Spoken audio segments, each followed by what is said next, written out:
Hey everybody, we back again with another video. This one is hitting home for me. It's Black Love. I bothered the Black Anglo-Saxon. I'm InquisitiveQ, and this is the eavesdrop. So I bugged you today, bro, because I'm starting to see, especially after reading the Moynihan Report, which talks about the Negro Family. We'll have the link in the description below. That there are a lot of pressures on Black Americans within their romantic relationships to feed this ideal, this Victorian ideal, the American dream, the house, the car, the 2.5 kids, and everything else.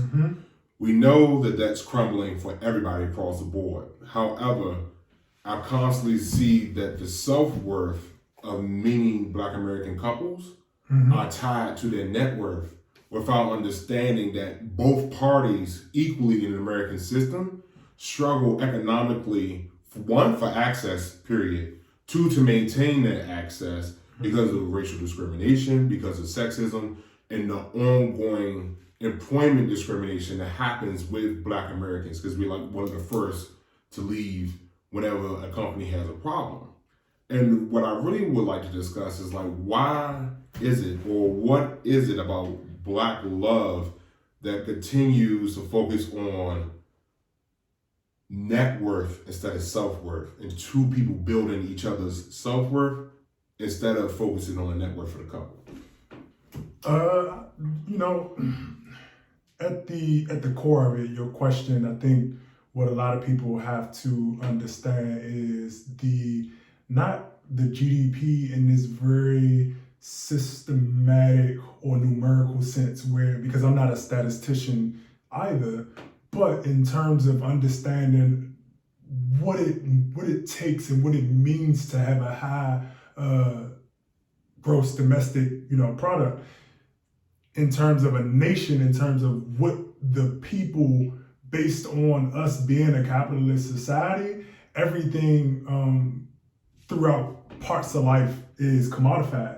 And so you see every single line in terms of when you're picking a partner, you're picking these things based off of a transaction, based off of something that somebody can gain from the situation, whether it be things that don't necessarily a person wouldn't, say is materialism and so on.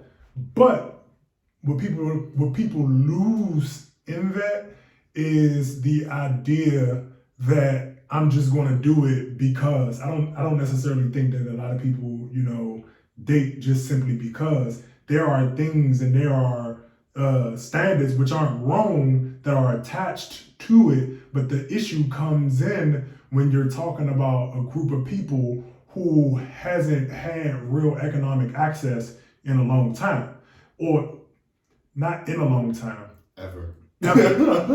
So what you're broad spectrum, what you're saying is, again, civil rights is super, super recent. So even in saying, it's not a long time, there's also, or even not at all, there's also this thing where we aren't realizing that we really haven't had that level of access. And so right now is what you see is a kind of overextension and a hyper-focusedness on those things that, actually do attribute to, matriculating within society. Because as much as we would love to say that those things don't necessarily matter, or that those things are superficial, America, capitalism produces and breeds a superficial environment. So to make certain steps and matriculate in society in certain manners, you have to play that, for lack of a better word, the game, as people would like to say. Because again, we've never had that level of self-autonomy where we're talking about being able to reflect, because most of our community is just in a survival, a perpetuated survival state. So I wouldn't say it's in a state of mind. I'll get to why I say it's a state of mind. Yeah, and I would say the reason that I wouldn't say it's a state of mind is because those things that are part of the construct are highly tangible and have tangible outcomes, and it is the reason that people move in that way. And so I understand, the mentality of being in certain spaces, but responding to it in a particular manner, I don't necessarily want to police that in a way where I don't think that the larger construct in itself, being America and creating the environment in itself, has been critiqued enough to critique the people who, suffer the residuals that come from those decisions. Okay, I see what you're saying, and I'm nodding, I'm laughing because in my head it's hilarious to me, and there is nothing beyond. It's just hilarious. What I'm hearing is a very Victorian, George Eliot, Middlemarch. You got to have skills before I can love you. You have to have this before I can care for you, and it goes back to, like we said in the other video, about toxic hope. That is another form of toxic hope.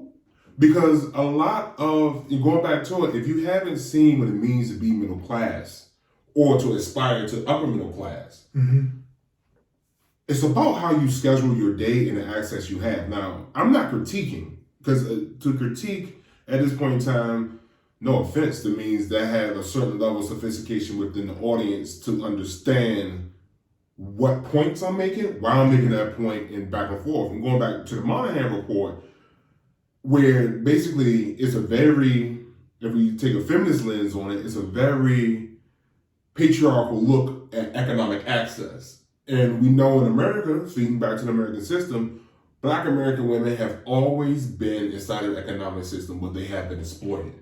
Black American men, not so much. Where Black American men have been used in the American narrative for when they do get some economic gain or some economic access, or how we want to put it. Yeah, the success story is like, be like him, and if you're like him, you can have the women. It's like, no.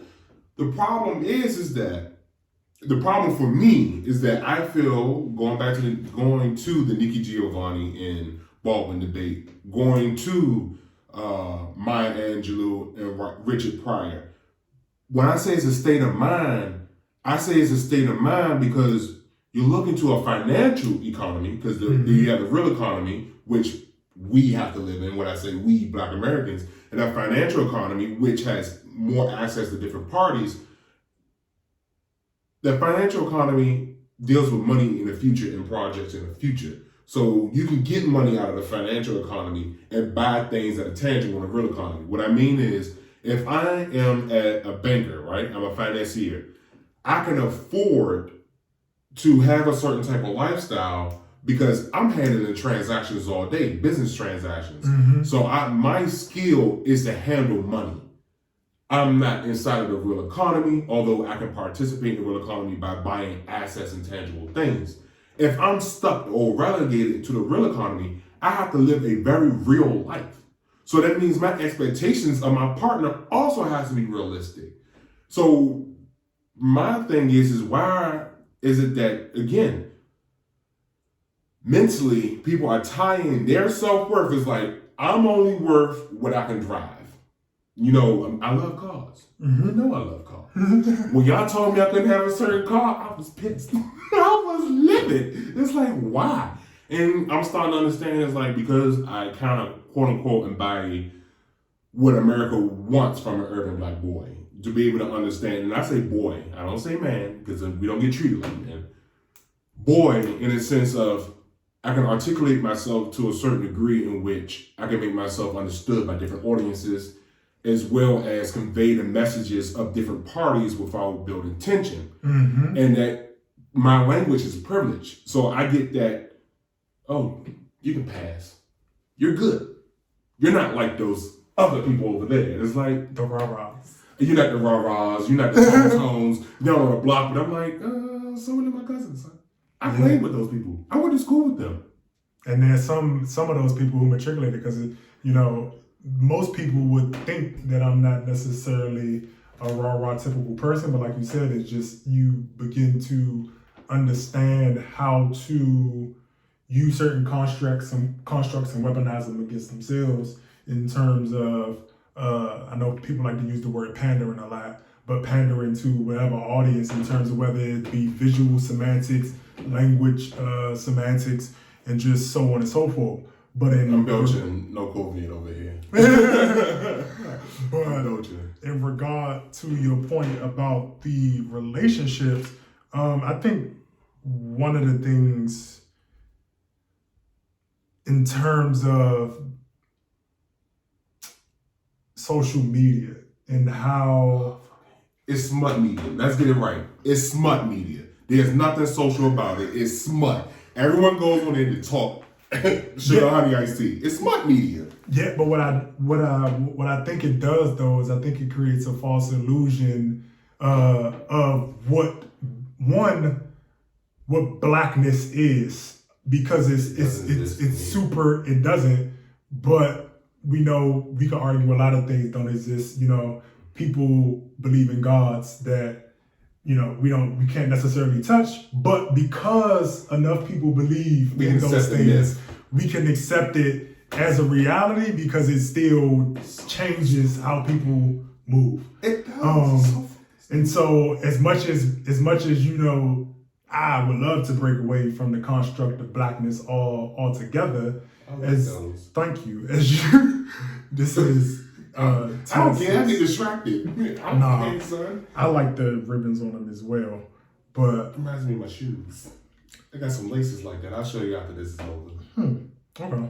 Yeah. That's interesting to put that on a shoe. They're thick? No, they're velvet. You know how when you got I usually for my black tie, you know how you got black suede? Mm-hmm. It's like that. It's like velvet laces. They dollars. I'm listening to so I get distracted. I know exactly which pair you're talking about. I've seen those because they got the white ribbon too. But in regards to relationships and what part was I specifically at? Smut media, aka social media. Social media building this image of what love is supposed to be and what black love is supposed to be. And what blackness is, which is also an issue because, again, we see what's projected in terms of these elaborate lifestyles, in terms of these unrealistic benchmarks that are set by, I know myself, I typically don't talk about things from a perspective of myself in my current.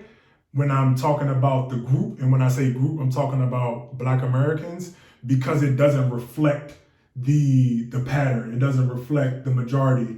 And so right now, I'm an anomaly because of my income, because of the fact that I was able to come out of college and actually work a job and actually utilize the degree. And in so many ways, just not even having, it's sad to say, but not even having a criminal record in regards to, having made it thus far without having those interactions and sometimes, some cases, unwarranted, having that record placed on you, which creates those drawbacks and those hurdles that a person would have. But because you're looking at this space that creates a lot of false realities and perpetuates the anomaly, you get people believing that is the consensus. And so when people enter relationships, it's problematic because you have to break through a whole myth.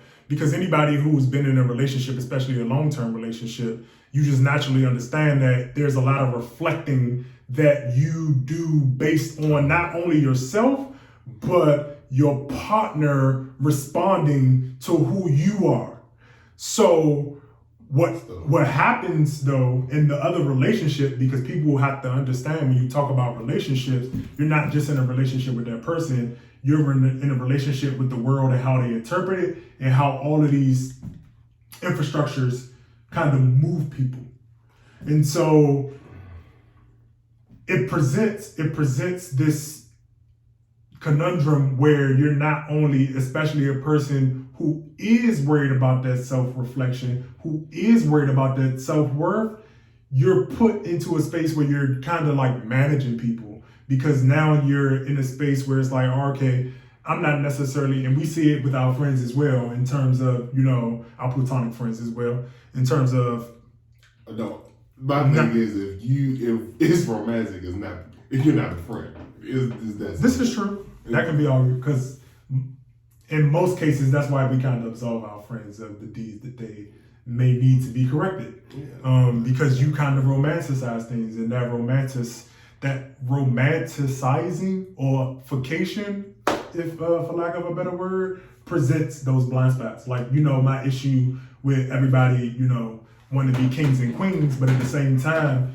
they want to speak out against imperialism, not understanding that, kingdoms are nation states. And so for you to be a king and sovereign in terms of expanding your municipality, your nation, or whatever level you're at, comes along with those things. But in terms of romanticizing, it goes back to that point of, again, having a consensus of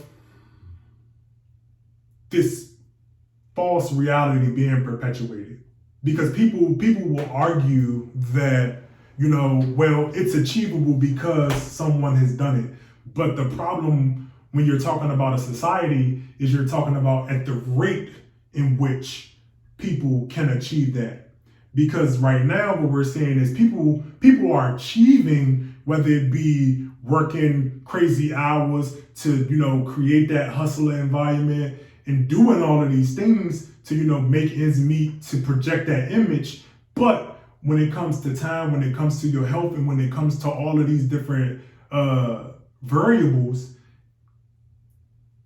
you lose some of. And I think the best way to sum it up, somebody, was just explaining to me one time, it is about how you make the money. It's all because about how you if make the money. You work 60 hours, and let's say we both got the same income, that is a completely different dynamic. Because now when you're talking about not having your your labor exploited in a way that you have to leave and cut off all of these different human components of yourself, because that's essentially what you're talking about in terms of people. In terms of people foregoing those, spiritual human aspects of people, of relationships, to say, you know what, no, I'm going to make this relationship based on this person's network and how far this person can get me. I'm going to date this person, or I'm going to go into this with the understanding that I want to, have this relationship with this person or this friend because this friend is cool and that can bring about something. Or this person, even in relationships where you're talking about boyfriend, girlfriend, husband, wife, a lot of people like to say, or I've had the conversation at least, that you having faith in my ambition and my hustle is also a line in between wanting something out of it. Yes, there isn't anything material right now, but you are taking and placing a bet on something that I have that's intangible. And so I know people like to, separate those in some cases, but it's like, no, it's all the same. Everything has been commodified and everything becomes a transaction. And so you end up with those, situations. This is I don't like hearing the truth face. I don't like disillusionment. And what I mean by the disillusionment that I'm experiencing right now is that, I'm a super anomaly. Not even just for Black America, it's like America, period. I am just a super anomaly. My experiences are so unrelatable to a certain degree that it literally caused an identity crisis when I was younger, because I just couldn't, in one space, talk about what I was experiencing and have everyone understand within the same frame of reference. Yeah. With that said, though, those experiences, which have been transformative, have shown me it's all about character. Wealth is not about money. Wealth is about character development. If you hit the lottery, and there's studies out there, that doesn't necessarily mean you will maintain the money, because it don't necessarily mean you know how to manage those resources. So when I talk about love, I am very pragmatic when I talk about love. I'm not talking about that infatuation, oh, I like this person. I'm not talking about this person is good for my family or this is good for my long term, because anyone can tell you divorce is at a 50% rate. Just because you wanted those intangibles. Higher for black people, like 75%. And that leads people to poverty. So my thing is that the engagements start off with, what do you bring to the table? And you got to look at this person and go like, I know for a fact that you just don't have the time, the energy, and the dedication for the money that you want to make. You don't have it. You don't want to forego, going back to your human thing, you don't want to forego those romantic gestures. What I mean by romantic gestures is that buying certain items to say that I love you, certain symbolic things, whereas you can make something with the time and effort that you generate from, one, not having economic access. If you don't have economic access, that means you don't have a job. But not having a job doesn't mean you don't have access to knowledge. In Washington, D.C., I can say that. In other areas, it does mean you don't have access to knowledge. That's where the internet and the digital divide comes in. But going back to the Moynihan Report, and the reason why it's so important is because it was saying that the reason Black America is struggling is because Black men aren't doing enough. So there's a very, not only is it parental tone, it's a patriarchal tone, but it feeds into the dynamics people have. For me, I was about to get to it, and for me, I just can't have a real conversation because you can see people sizing you up in the conversations, the smiles, the chagrins, the grimaces, and then when going back to the intangible, that ambition.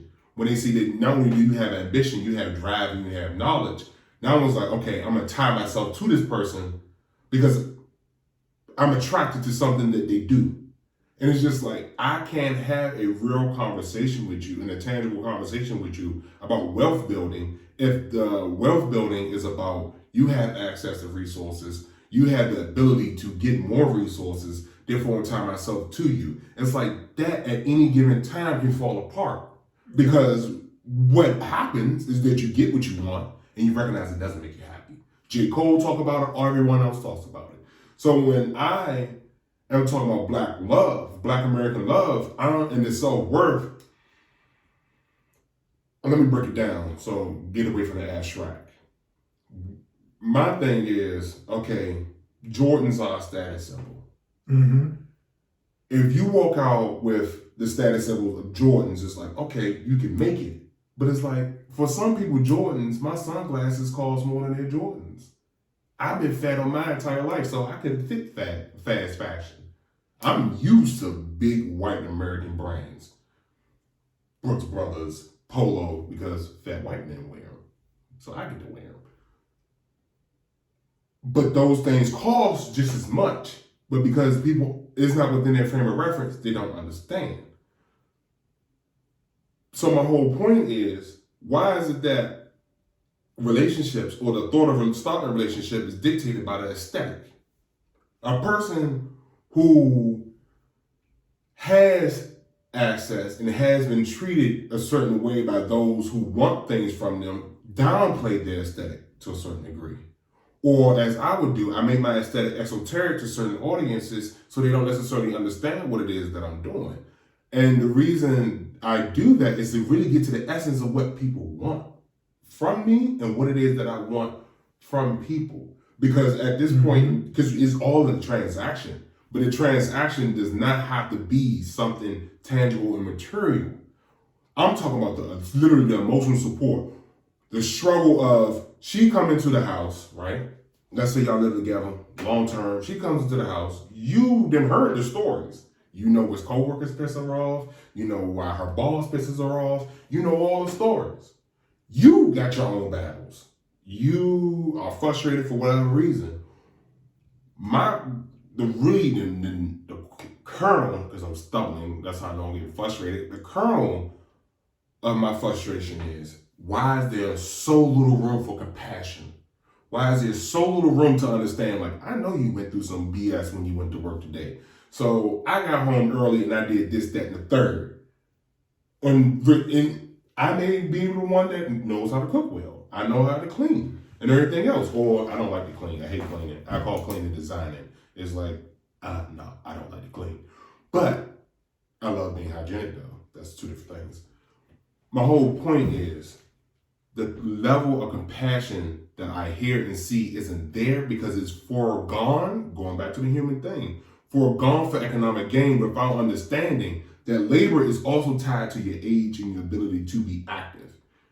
If you're constantly processing stress at home, in society, at work, where do you get a chance to decompress, breathe, and be human enough to say, I would like not even just contact or not necessarily contact. I would like someone to understand what it is I'm going through, what it is I'm emotionally processing. And for me, if I can't have that inside of my intimate relationships, then I'd rather forgo the intimate relationship altogether and just hustle. It's just like, nah, I'd rather just hustle. And by hustle, I just mean work my ass off. And that's it.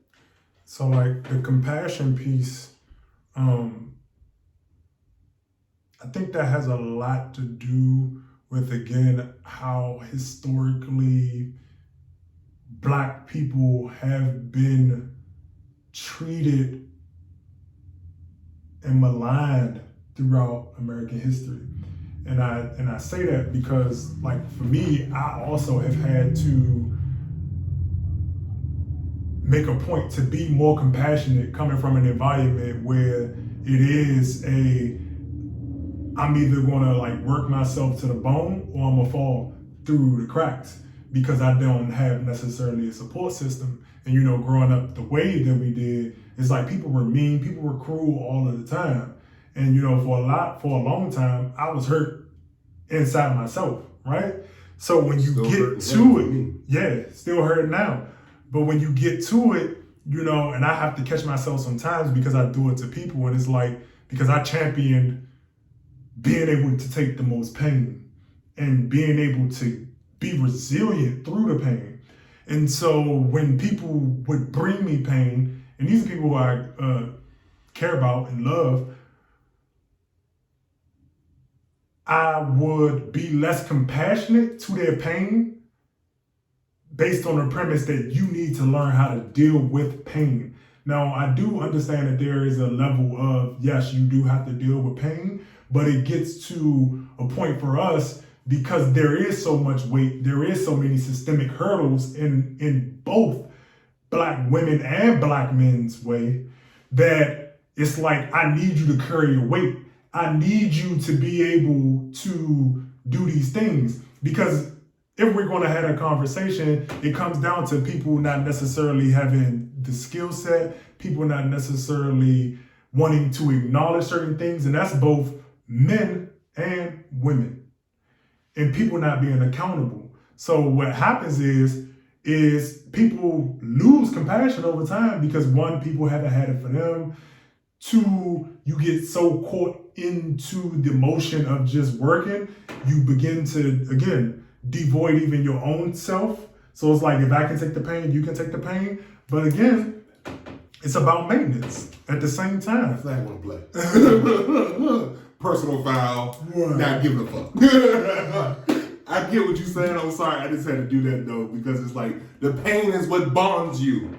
Yeah, but again, we're talking about a society that doesn't necessarily reflect on pain. We're talking about a society that during the coronavirus, people are wanting to skip past it to get out of having to reflect on all of the negative things that are presenting. It is an addict. It's an addict who chases dopamine. And it presents in so many different ways. We know him. And so you have this compassionless environment because, you know, I always say it's the Hunger Games. People just don't understand violence outside of me punching you or hitting you. And so they don't understand the game that people play, because I've even explained on a number of cases where, you know, women are asking me, you know, why do I continue to get these men who would, quote unquote, be the patriarchal standard and have all of these, you know, toxic traits. And I don't think we have the conversation enough that, one, we have to understand, especially when we talking about the Black community, that most Black households are women-led households. They are. So some of those traits, one, come from women, but they are being espoused and done by the male. So it comes off different because what we believe males to be in the narrative around manhood in America. And then you also have the component where it's just like, I'm not gonna lie. It sounds like people were not willing to accept that your dreams were just fantasies. It's like you have to, in large part, that's why cognitive dissonance is a thing.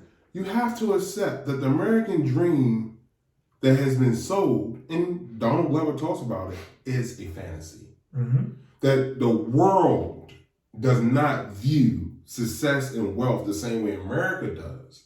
And if you are a Black American who is aware of how America has treated us, I'm sorry for cutting you off. No, you good. But it's just like, son, slaves bought each other out of bondage. Because I'm glad you brought up slaves. Some ran away. That was my point. Because again, you also have Black men who've been largely abused, and Black women who've been and are now being largely abused. And so it's a perpetual cycle of just not being compassionate and then inflicting that violence out on whether it be your partner or your family or so on. Because we can all talk about that parent who came home from work from being treated like garbage and they take it out on you. Pissed off. And so now that transmits to the actual relationship that you have with another woman based on how your mother has treated you. So like, I don't expect women to be like super compassionate in any of those things because I was raised to devoid myself of all of those things. It's not and happening so for me. What? I'm not going to devoid myself of compassion. I'm not going to avoid myself of being vulnerable to fit someone else's mold of what being a worthy person is. Because what we're talking about is dignity at the end of the day. People don't feel dignified. People don't feel respected. People don't feel heard. But that's because, and it's a subconscious, what I'm hearing is there's a subconscious need and want for the validation of non-Black Americans to accept that Black Americans are valuable people and that we have to project this image of we are American too by having the material things that TV tell us that we're supposed to have. And it's just like, come up off it. It's like, come up off it. Like it's the opium. You're addicted to opium. The pain you feeling is because you want what everyone else has without understanding what everyone else has also comes with taking psychoactive drugs. I'm listening to Infinite Jest right now. It's like, just because a person has the materials that you think will make you happy doesn't mean that that person is happy. Mm-hmm. Just because that person is smiling don't mean that they're not taking antidepressants to keep living the life that they're living. Again, I'm sorry for cutting you off, but it's just like my ears are getting heated because so many children are being raised in environments that we came from. Mm-hmm. And to your point, I'll say that, you took the other side. I actually went through the motion, which is why, I talk about Dead and Chanel and then write Death of a Nigger Boy, because part of me understood that it was survival, and part of me understood that she was telling me those things because it was life. Because even to this point, I still haven't seen where it was false or have created, issues with me matriculating, because in most cases, most people just want to focus on what you can produce. And so when it comes down to it, it's about that production. It's about, can I be a decision maker? Can I be this? And so my mother always, instilled that, like, look, especially as a Black man, you'll only be worth but so much. And so it's not about you feeling that down about yourself, even though that's a harder thing, I think, for people to reckon with or understand, because as I tell, my baby mother, it's like, look, you're going to have to kill your son. And I don't think people understand how mentally painful it is to live in a world when you understand that you're a boy, technically, in terms of your positionality, in terms of how you are on the hierarchy versus your group. And again, your women are partnering with you and want you to exude what it is they see white men do, or they'll talk about other groups of men do because they are allowed to express that manhood in that way. And that's even from something as simple as raising your voice in a meeting, or being able to express yourself. Because again, going back to those situations historically, again, you see a lot of dysfunction in families where, again, people suffer at work and then they bring that work, that trauma into the home space. And so I think in a nutshell, I don't think people, realize how all of these different things play a factor into perpetuating cycles, perpetuating a level of toxicity, perpetuating a lot of the ills that we say we don't necessarily want. Because for you to get that guy who's on a certain level, that guy, again, has to buy into a lot of the things and a lot of the norms that a person would or a woman would say is toxic. But again, you don't, like you said, you want this thing, but you don't know the components that come along with that thing. Because for me to get to a certain point, I got to go through a couple people in this capitalist environment. I got to go through a couple people. I got to abuse a couple people, and that's not in terms of like punching people with your fist. When I'm talking about abuse, I'm talking about exploiting labor. I'm talking about doing unsavory things with contracts and so on and so forth like that. But people don't understand that there's a lot of that, and it takes a toll mentally. And because people are devoiding themselves again of that human aspect, they aren't really dealing with it. They aren't really reflecting on that mental. They aren't really reflecting on that spirit. They're just going and trying to find things like a happy hour, another party, another pair of shoes, another pair of clothes, another check. Because chasing the bag as well has become this toxic thing that's just like, all right, cool. And I felt myself dipping into that. It's like, all right, I'm not going to think about it. I'm going to just make myself work more. Yeah. Just so I cannot address it. That was me with chasing accomplishments. That was me with chasing accomplishments until I recognized, like, you can accomplish something, but that's yesterday. You got tomorrow and the day after, if you're lucky. And my frustration isn't towards anyone or any particular party. My frustration is an internal frustration and an internal battle between being pragmatic in the sense of understanding that people have expectations that aren't tempered by reality. So their expectations are unrealistic. And also understanding that what we call toxic masculinity is really just toxic ambition, because it's not just men who participate inside of it, or masculine energy that participate inside of it. There's a lot of feminine energy, and we can talk about Queen Elizabeth, we can talk about all of that stuff. But the frustration really is that if we can acknowledge that what society expects of you, I should not expect of you, because I know society does not know you or care for you, that gives you a small space to grow and recruit.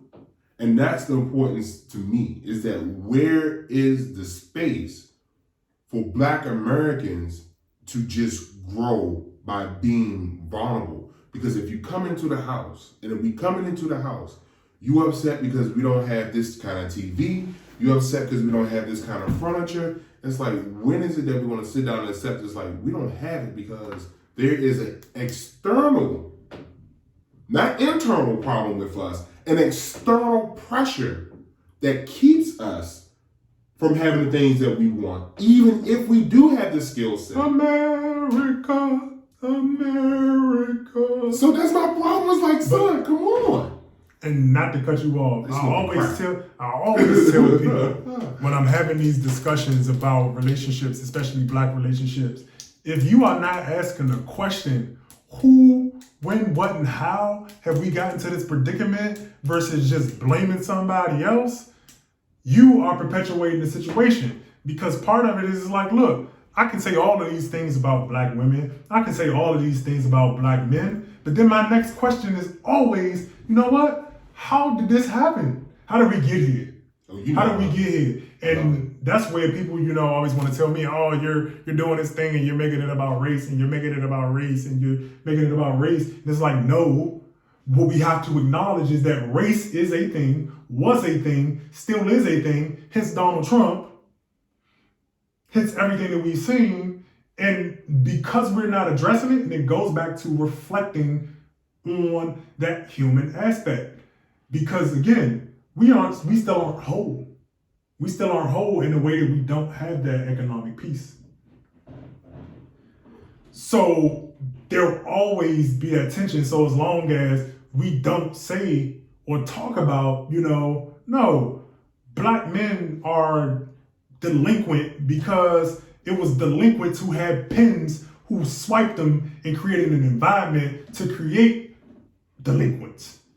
That's the super thug. The real super thugs are the thugs who create factories of thugs. That's what a super thug is, or at least when I think about it. So it's like, no, I'm glad you brought up slavery. I'm glad you brought up all of those things, because if you're not thinking about it in the timeline, it's like, no, a lot of that psychosis also goes into it. So when you talk about eugenics, or you talk about those things, or you talk about the conditions that people in, it's like, no, certain things over time have been normalized, have become a part of our culture as a coping mechanism, as tools to adapt to, like you said, that external pressure. But nobody wants to talk about what America does to Black American people and what they have done. So what happens is there's this whole elephant in the room that you and your partner aren't discussing, because y'all don't want to sit down and have a conversation about how we got here, how our parents got there, how their parents got there. F that. Me and Dumbo, we having a conversation, and we sitting down with the little mini giant, and we having a conversation. And then I'm so animated and I'm so hyped on this conversation because it hurts me. Honestly, it hurts me when you see two individuals tear each other apart because they're viewing each other through the Western imagination, which we call America. But I'm going to broaden it out to the Western imagination. It hurts me that we have to go to this quote-unquote Afrocentric thought pattern, as if Africa is a country, as if African nation states were fought over the same way Western states were fought over, meaning that the identity was made because they had a collective struggle, versus people in Berlin saying this is now Nigeria, this is now this place. It's like, that's two totally different things. But it really does hurt me when you see a young woman who feels like she has to wear a wig, she has to have extensions, she has to have a certain body type just to feel valued by a potential partner. It hurts me that a young man has to feel like, yeah, I gotta walk like this, I gotta talk like this, I gotta be all stoic, when he knows on the inside, every man knows. And this is gay, trans, cis, love is love. All those things are commodified. All those things are commodified, but it to a certain degree, it comes to a point where we gotta stop claiming ourselves back. I agree. And take on that autonomy and saying, no, this is my border. And COVID is showing we need to say that. But my point is that the reason it hurts me is because two people who could potentially grow together, learn how to matriculate through the Western imagination, learn how to sit down and say, I know that they don't expect you to perform. They don't expect you to do well. But because right now I'm in an economic position to provide the resources that they won't provide to you, I need you to sit down and I need you to learn this. I need you to sit down and reflect on this. I need you to sit down and wonder why you treat me a certain way when I got a wig and makeup on, but you don't treat me a certain way when I'm just barefaced with my natural hair, but you say you love natural hair women.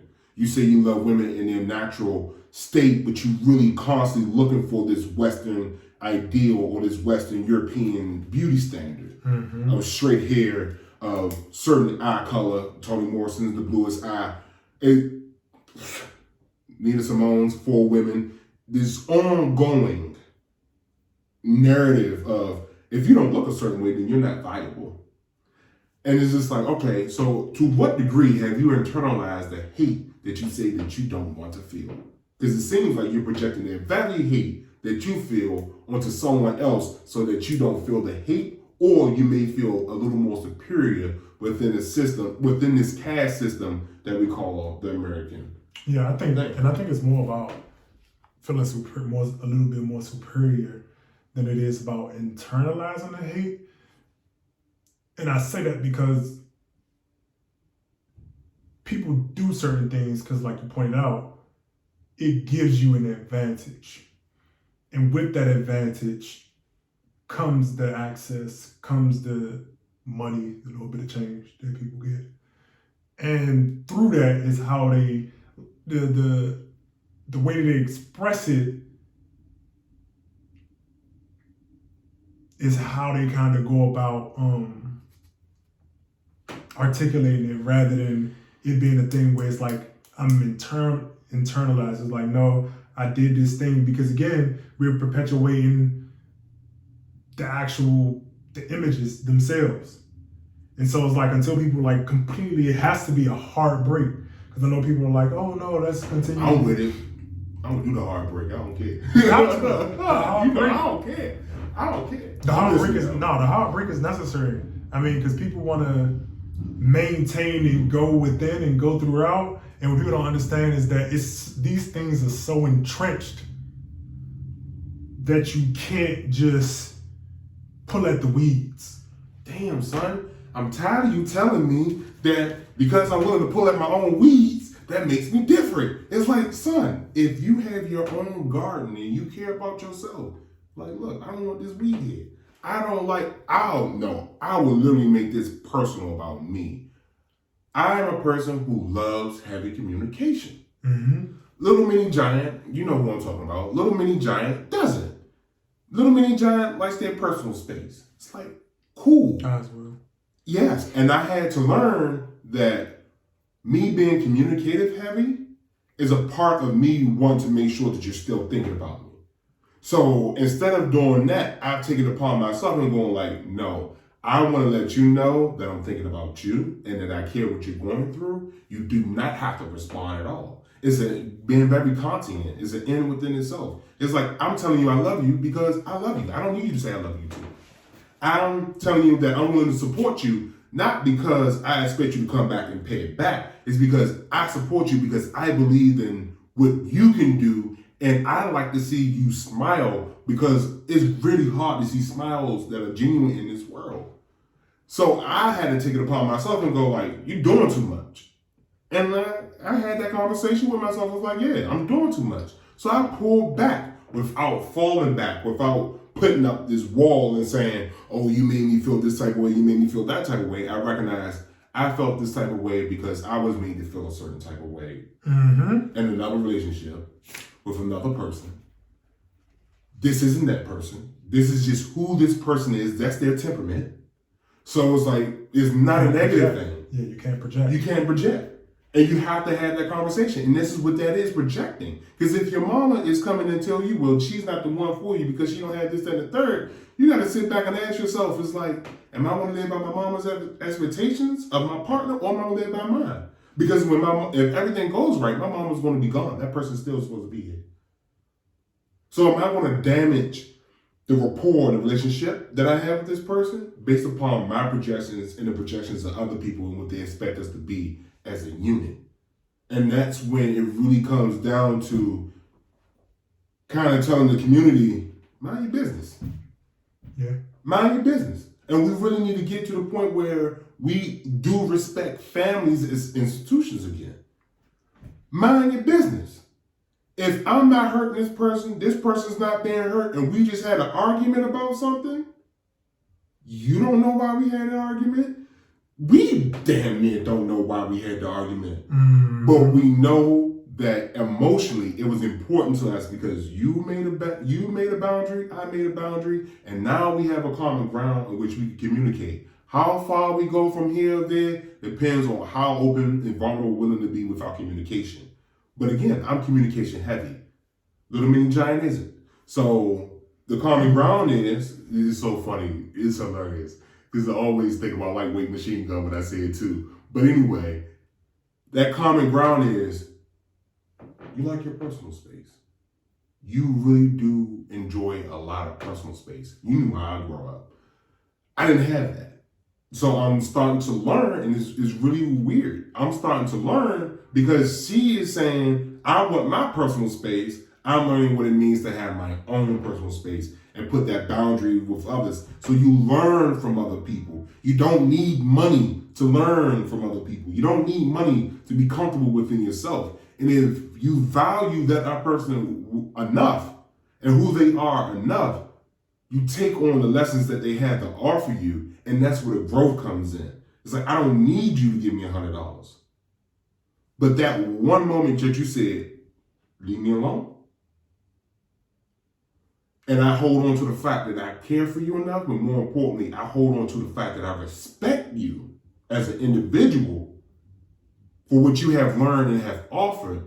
Now I have another transformative experience because my affection or attraction towards you has made me receptive to the life lessons that you have to offer because you also lived a life and you also gone through things. And that's for me when you get the Barack and the Michelle's. Where you get Michelle looking at Barack like, yeah, going on this other side, she playing too much. Where you get Barack saying to David Letterman that he needs Michelle. That he wouldn't run for president again because he wants Michelle next to him. It's like they started off at the bottom. She comes from a working class family. His story's a little different.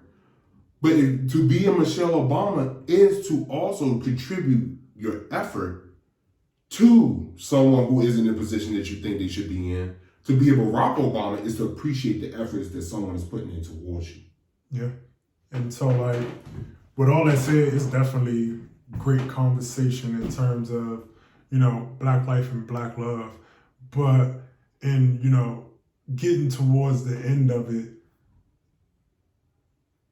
what would you, and I'll start off first, kind of say is a solution or a takeaway, something that people can do to, resolve some of these things. And I'll just start off by saying, I've been in a relationship for 8 years with the same person.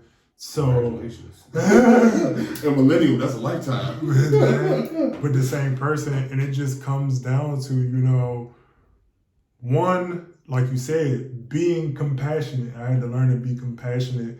And then learning how people communicate, how people, restore themselves. Because I am a person who goes inward, like to restore. So there are moments where she's been, like at first it was a fight every time. Like, son, get out of my face. Or not even get out of my face, but me being or withholding myself from the room or the space would drive her crazy. But it's like, in the end, what you want from me, what you want to be produced, you have to give me that space because that's where I get my energy. Like, I just met you. I go in and you will never be able to give me the energy that I can give myself.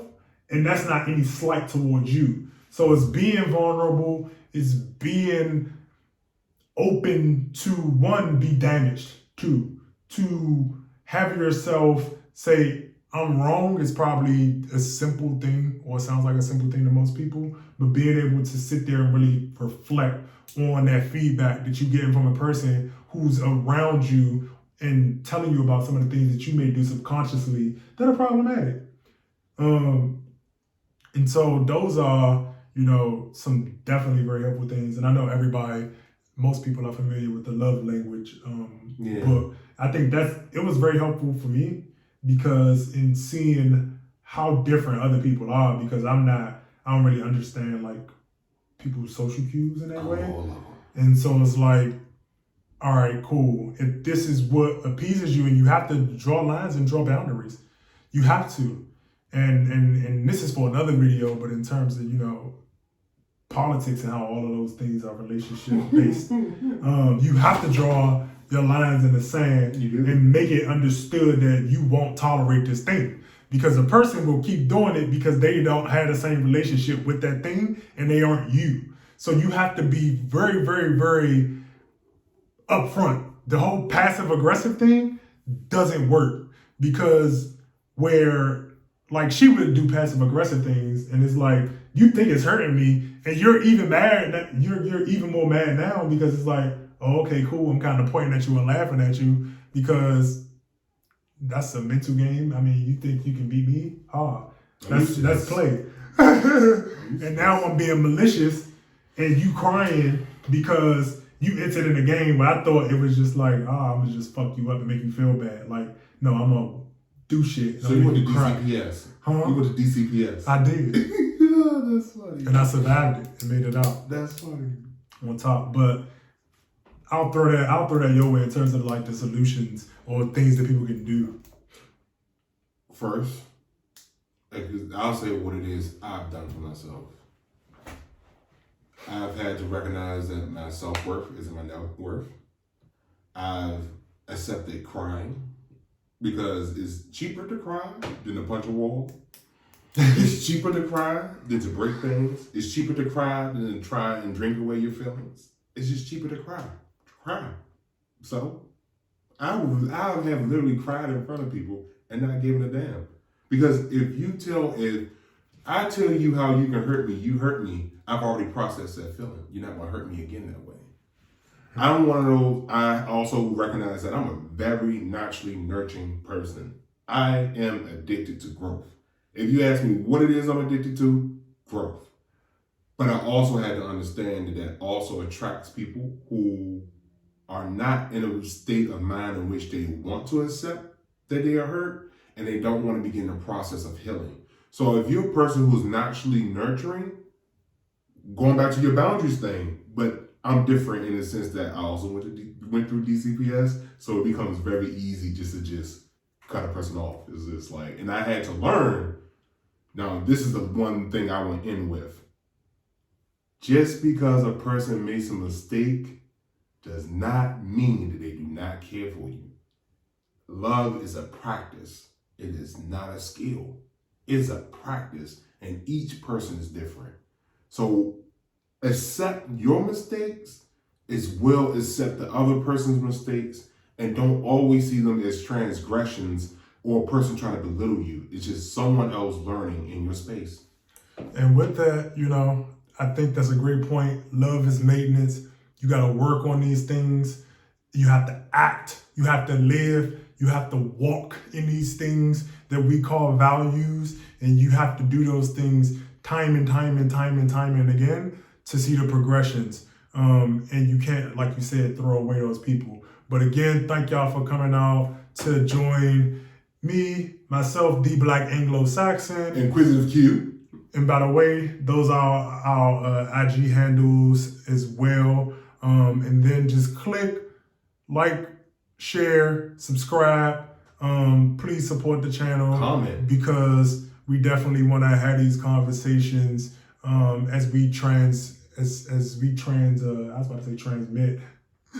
Transition. We are, but transition, into a different space.